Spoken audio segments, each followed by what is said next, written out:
আমি জার্মানিতে আসা বা ইউএসএতে থাকা এসব নিয়ে একটা ভিডিও বানিয়েছিলাম যে বিদেশে কেন আসবে, বিদেশে কি এমন আছে।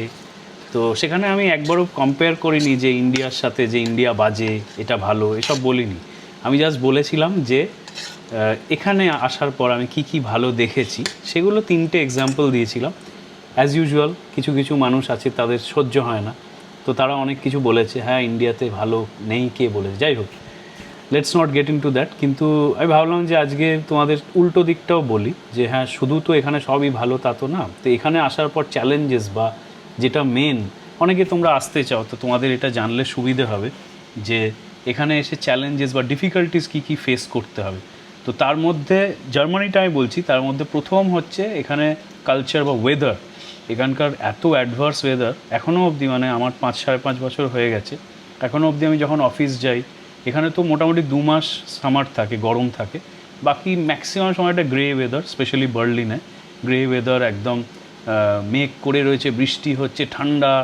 এবং মানে সবসময় আমি অফিস যাওয়ার পথেও আমার মনে হয় যে খুব ডিপ্রেসিং এই ওয়েদারটা।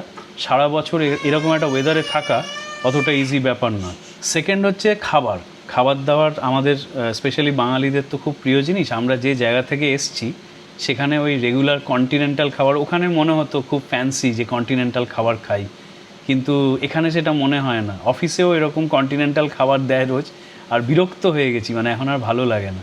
তো যবে থেকে এসছিলাম তবে থেকে এই নিজে রান্না করা, এটা প্র্যাকটিস বানিয়ে ফেলেছিলাম। এবং তোমরা যদি কেউ আসো, তোমরা যদি খেতে ভালোবাসো, এ দেখো আজকে আমি বানাচ্ছি এগ তড়কা, একদম আমাদের ধাবা স্টাইলের এগ তড়কা।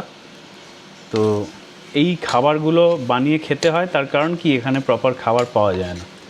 অনেকে আবার এটা বলবে যে হ্যাঁ তুমি কি ওখানে খেতে গেছো, সেটা না। যখন ডেইলি লাইফ এখানে লিড করবে না, তখন দেখবে ওটা খুব ডিফিকাল্ট হয়ে যায় যে এখানকার মতো খাবার খাওয়া বা এখানকার মতো হয়ে যাওয়া। ওটা বলাটা যতটা সোজা, অতটা ইজি নয় ইমপ্লিমেন্ট করাটা।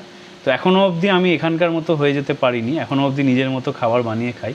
তো আমি মনে করি যে চ্যালেঞ্জেস বলতে কিন্তু এই দুটো মেন, যে একটা হচ্ছে ওয়েদার কালচারের সাথে মানিয়ে নেওয়া, আর সেকেন্ড হচ্ছে নিজের যে এত বছর ধরে যেটা তুমি অ্যাডাপ্টেড বা অ্যাডজাস্টেড রয়েছো, সেটাতে কমফর্ট জোন থেকে বেরোনো এবং সর্বস্ব নিজে করা, মানে জুতো সেলাই থেকে চণ্ডীপাঠ অবধি, ইনক্লুডিং খাবার বানানো। আজকে আমার অফিস ছিল, তো সব কিছুর পরে এই জিনিসটা করা, আমার মনে হয় এগুলো খুব ডিফিকাল্ট। তোমরা কমেন্টে জানিও যে তোমাদের কি মনে হয় যে এই আজকে যেটা শেয়ার করলাম সেটার ব্যাপারে কি মনে হয়, জানিও।